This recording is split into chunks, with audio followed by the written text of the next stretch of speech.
Ini ang Digicast Negros X, ang top 10 nga balita sa Negros Island Region, ang amunid dulong sa inyo. Kagyaring atong top story subong nga adlaw, June 16, 2026. Mga nagkalamatay nga baboy gid-report sa sur sa Negros Occidental. Kanlaon, 15 ka beses nagbugas ang abo humalin sang kahapon. Mangingista na igos ang kilat patay. Negros Occidental, posible magdeklara sa state of emergency bangod sang RSSI. Kag sa good vibes, first summa cum laude sa Bacolod City College, intanyagan sang regular position sa Bacolod City Government Center. Kinatanan sa Digicast Negros X.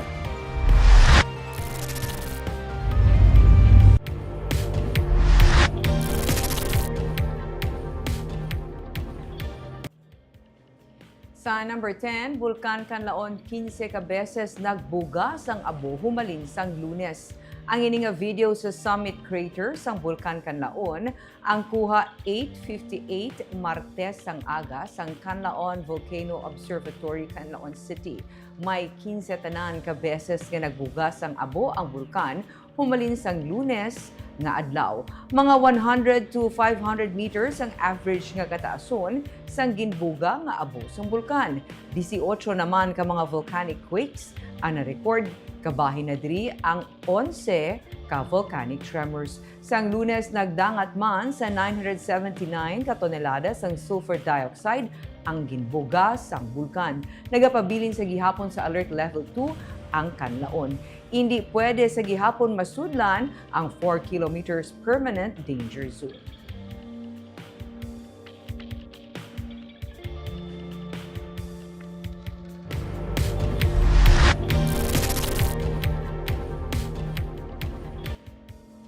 Sa number 9, Benro, nagapanindugan nga compliant ang I-Swims nga amo ang nagadumala sang landfill sa Felisa.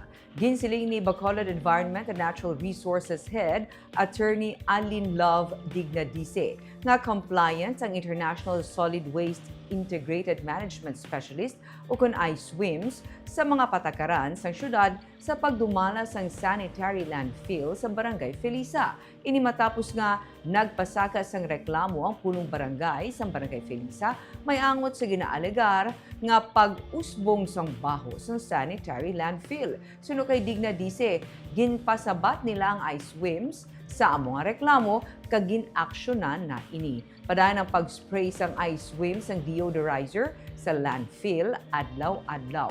Ginapaagi man sa washing area ang tanan nga dump trucks nga nagagwa kag nagsulod sa landfill agud hindi ini magbaho sa dalan. Sanig sa investigasyon sang Benro natukiban nga nagabunok ang ulan sang ginreklamo sang barangay ang baho sa landfill. Sa karon ginpasiguro na sang Benro nga wala na sang baho sa lugar. Martes ang aga ginbisitahan man sa Bacolod City Health Office ang landfill agud i-verify ang nasambit nga reklamo.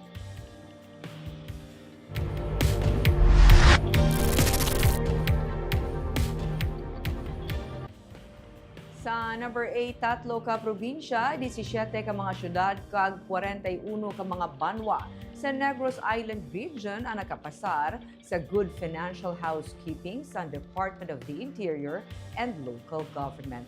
Sa summary of 2025 Good Financial Housekeeping passers as of March 9, 2026, ang Negros Occidental kag bilog nga 13 ka syudad lakip na ang Bacolod City kag 19 ka banwa sini ang nalakip sa among nga listahan.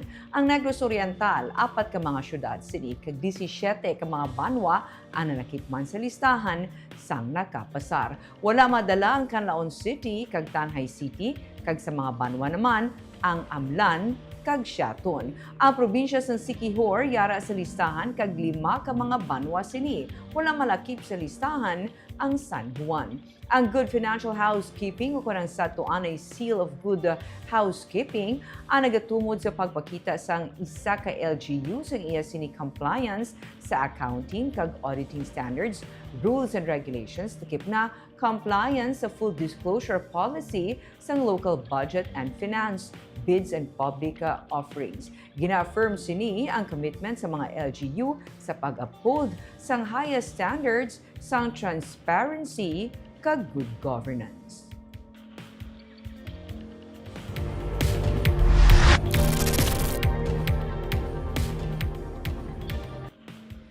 Sa number 7, road closure patuman sa Charter Day celebration sang Bacolod sa Huwebes. Kapin sa 500 ka mga salakyan ang ginapaabot sa Bacolod City Legal Office nga mag-ugyon sa patigayunon nga parada sa Hunyo 18, kadungan sa ika-88 nga Charter Day anniversary sang syudad.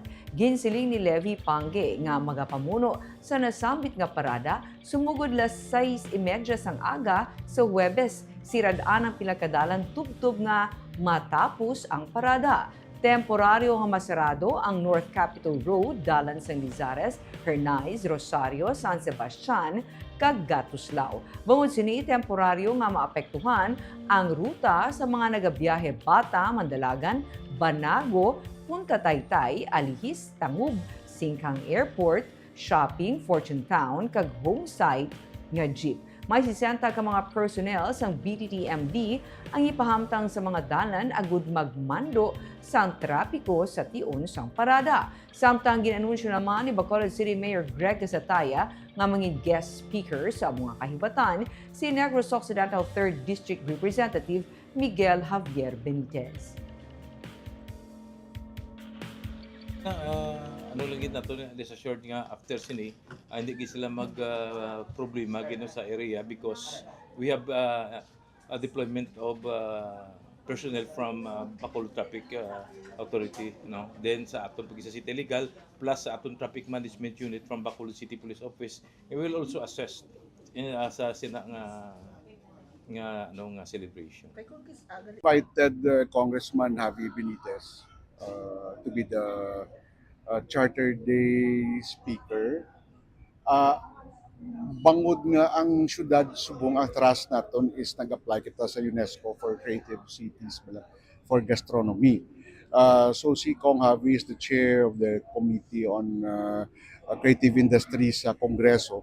So we deemed it nga nami gid siyang opportunity, since nga ang aton gid nga purpose is matagaan importance ang mga industries diri sa aton syudad sang Bacolod.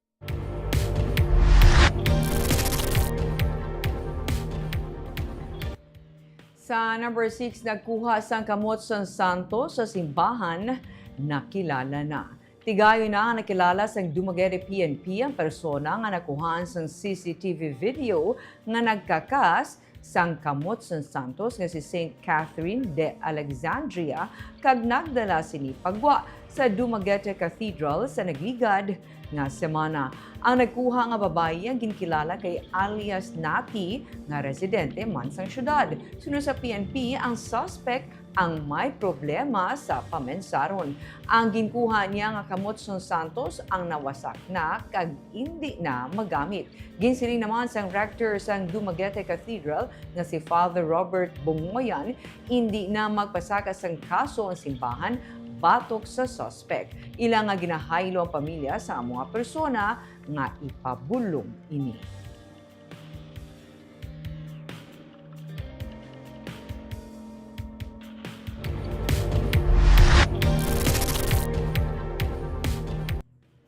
Sa number 5, lalaki na lumos sa irigasyon sang Bago.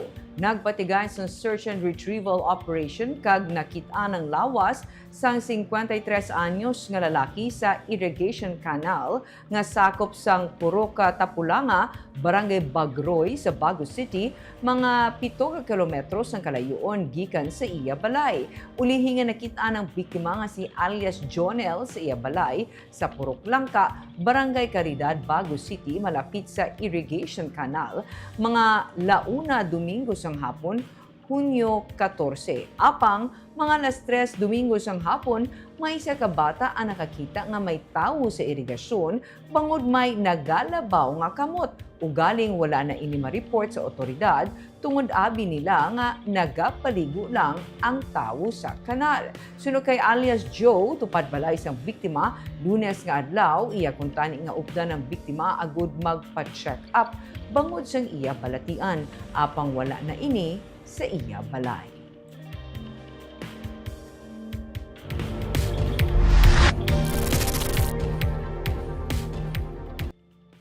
Sa number 4, mangingisda na igos sang kilat, patay. Nagapanagat ang 3 ka mga lalaki sa baybayon sang Duong Bantayan, sakop sang probinsya sang Cebu, sang nagpangilat Lunes nga adlaw, Hunyo 15. Naigos ang kilat kag napatay si alias Raymark, 19 anyos, taga Barangay Washington sa Escalante City. Nakaangko naman sang gamay nga paso sa alatrasan ang kapitan sang pump boat nga si alias Dindo, 42 anyos. Wala naman maano ang isa pa ka mananagat nga si alias Rojan, 19 anyos. Bangod sa kilat, nabuslot ang sa tuo nga bahin sang pump boat kag napihak ang marina plywood nga ginapungkuan ni alias Raymark. Gindala na sa punerarya ang bangkay sa napatay nga mananagat.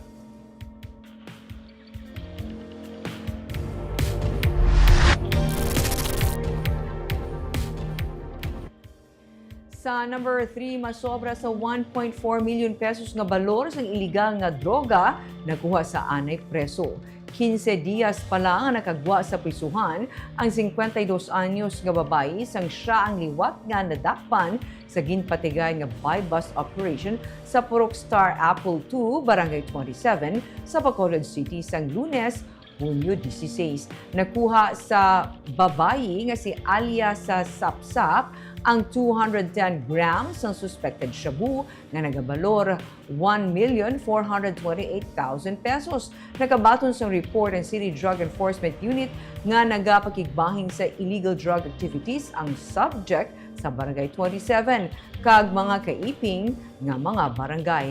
Base sa monitoring, nagaserve bilang keeper sa illegal nga droga si alias Sapsap kag gina-distribute niya ang kontrabando sa iya mga ginasaligan nga downline customers. Sunod sa police report February 2026, nadakpan si Sapsap bangod sa illegal nga droga kag nakagwa sa prisuhan sinilang nga June 1, 2026.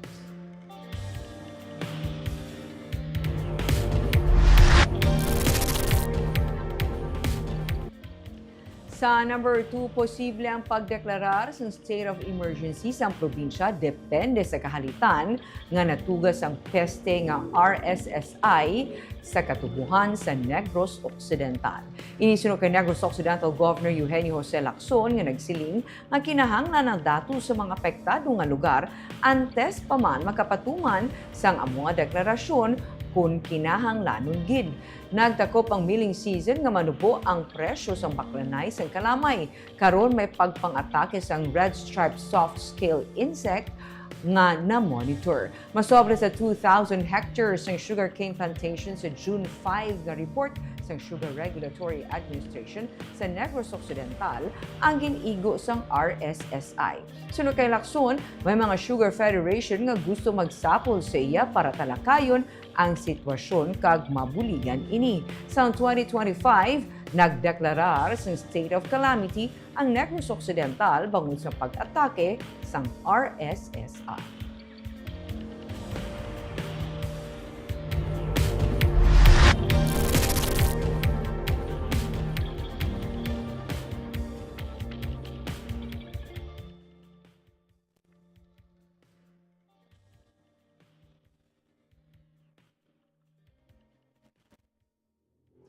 Kag sa number 1, may mga baboy nga gin-report na kalamatay sa sur nga bahin sa Negros Occidental. Sunod sa Arano, may mga napatay nga baboy sa Himamaylan, Kabankalan, kag Ilog.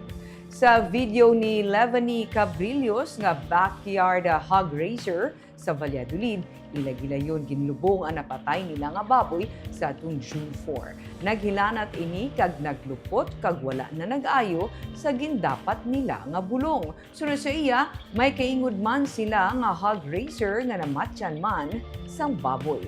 Sunod kay Arano President Rick Lauron, wala sila sang patud pa nga datos kung ano gid kadamo sang baboy nga nagkalamatay. Padayon ang assessment kag monitoring. Pero iya man ginsiling nga may mga kakulba sa pila nila kakatapo nga basi liwat nag-igo ang African swine fever. Sunod kay Lauron, hindi nagakaigo nga mag-speculate kag ginahulat nila ang pahayag sa Bureau of Animal Industry kag gobyerno probinsyal angot diri. Ginsiling ni Negros Occidental Governor Eugenio C. Lacson nga may yara gid man sa mga nagkalamatay nga baboy pero hindi massive o kung madamo kaangay sa natabo sadto sa ASF.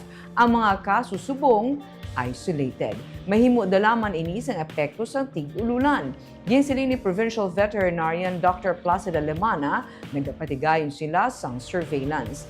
Ang mga LGU ginaabisuhan nga magsunod sa protocol kag guidelines nga plastado na. Kangay sang pagpalubong gilayon sang baboy nga napatay, may ASF man nga kaso nga ginreport o kun wala. Report diri sa ato no nga mga signs and symptoms ang nagakalamatay ti do amol na do naghapo kag hindi na magkakaon and amo nang iban nagkakapatay gid iban as reported na kinaras Manila to sa market pala mo na ito hindi ginaton makuha gid palang figures ang literal nga casualties na nagkakalamatay kay silang nila doon na ubos ang ilang nga baboy pero ang iban giningagaw man abi sa market so far wala kita ya sang sang declaration no sang BEI kag of course in support mo sa naton nga provincial veterinary office no kay na we are not in authority to speculate. There are cases of mortality, but so far we can attribute it to weather conditions, no? Probably because of the sudden, not sudden, the entry of the rainy season. Because unlike our experience with ASF before, it was massive mortality, no? But in this case right now, very isolated cases in different areas. But we've instructed that any mortality should be buried immediately. No? So the provincial government has provided with lime and disinfectant. No?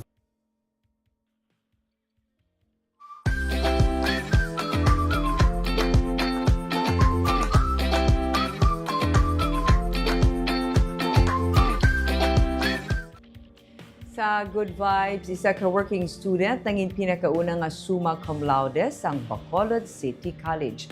Kapigaduhon wala nag-upang sa iya sa paglambot sa iya nga handom nga makatapos eskwela. Aton siya kilalahon sa report ni Richard Caballero. Wala maglaom ang BS Entrepreneur student nga si Wilma de los Reyes nga masulat sa maragtas sa Bacolod City College ang iya nga pangalan. Siya ang nangin pinakauna nga summa cum laude sang BCC, kag nanguna sa 1,154 ka mga graduate sang eskwelahan. Nagdako sa Canlaon City sa Negros Oriental si Wilma. Grade 3 pa lang siya, nagabulig na ini sa iya Iloy nga magpanaghaw kag mangkuha sang tangkong para may ibalon siya kag iya 4 ka mga utod. Hindi nangin upang ang kabudlayan kag kapigaduhon kay Wilma. Sang elementary, siya man ang nangin valedictorian. Nagbalik ko di sa Bacolod June 1. Kaya mo na, nag-announcement ang amon program head. O, amon program head, dayon ang registrar. Congrats gang, ikaw gidya ang history ka BCC. Ang wala, ikaw ang summa cum laude after 26 years ko na bala nga nag-graduation ng BCC. Subong pang wala tuod, miss. Basi, sala lang wala ha. Tapos di ko pati. Then after that, pagkabaton ko sang letter, amo na to, wala tuod na ni. Hasta pag-practice namon, kag pagkita ko sang certificate na bala agin send sang din namon, mukula tuod na gid gali. Sabi ko wala, hindi ko gid ya mabata una-una kay wala pa ga sink in sa akong ulo. Top of the class man siya sang natapos niya ang iya nga senior high school sa Canlaon City. Istorya ni Wilma, halos dungan nga nagkolehiyo siya kag ang tatlo sini kautod. Gani bilang magulang, gimpakamaayo niya nga maguntat anay eskwela para makapadayon ang iya mga manghod. Nagbago ang banas ni Wilma sang tuig 2022. Sang may nag-offer sa iya nga mangin house helper kag tutor sa Bacolod City. Ginsabat sang pamilya nga iya ginatiniran ang tanan nga mga balayran sa eskwelahan. Tubtob nga nakatapos siya. Bali, before pandemic, nagadto ko di balaw kay ang ba ko ma-apply ko summer job. Tama to, nag-work na ko actually sa may Dampi STI. Bali 2 weeks lang to kay nag-pandemic na dayon. Dayon, sila ta Bridget nag-offer sa akong bala help nga. Dito lang ko sa ila, buligan ko sila. Mami, nang tita ko na ang ilang ano bala medyo timbang. Wala tita ko na din. Dito ko nagstay sa ila. Buligan ko nila. Bali, buligan ko nila pa school, allowance na yun. Ang obra ko lang da sila is mga sulod balay lang bala. Bisan nga nagatrabaho siya nga house helper kag tutor, isa man siya ka student assistant sa BCC, kag nangin student leader pa sang ilang nga college. Lunes tubto Biyernes ara sa eskwelahan, pero kung weekend nagatudlo naman ini sa mga bata sa plaza kag mga orphanage. Sa kakapoy sa obra kag eskwelahan, 3 ka semana antes sang iya graduation na ospital pa si Wilma. Ang findings sang doktor, over fatigue. Man siya na grateful gid ko naka-join ko de. Bali, obra kami ni mga medical mission, volunteers, tudlo kami ng street children, then may mga outreach activity sa plaza dira. Amo nang pinaka last guro namon nga activity subong last May 4, May 4. Una siya. June 15 nag-graduate si Wilma. Tubtob sa karon daw hindi sa giyapon kapate ang iya iloy nga nangin summa cum laude ang iya nga bata. Bangod ginakulang ang sweldo sang amay kag iloy ni Wilma, dako nga pagpasalamat sang iya nga ginikanan nga nakasulod sila sa 4-piece program sang gobyerno. Ngot makita makasiling ko pagkabalo ko gani ako lang di isa nagahigdi ko Lord. Ano ni man gadamugulang ko or ano inang wala ko man ginapangayo nga musing ako lang yang nga makatapos lang gid sila po sobra-sobra gid siya nga ano yang ginatag ni Lord. Ya siguro sa prayers man nga granted. Ginpahayag ni Bacolod City Mayor Greg Gasataya sa graduation ceremonies sang BCC nga hatagan sang syudad sang regular job si Wilma bilang pagpasidungog. Tama na kinahanglan ko gid mag-work kailangan manghod ko lang nga isa ang ga-work sa kadis na hindi man na bala ka sustainer ang iya sweldo nga 350 per day. Tayo na kinahanglan ko gid mag-work pero paway ko danay. 2 months. 2 months. 2 months after that work na. Oo. Matapos malambot ang personal nga mga handom, magatutok naman si Wilma sa pagbulig sa katumanan sa mga damgo sang tatlo niya ka mga manghod nga ginaulikdan. Richard Caballero para sa Digicast Negros.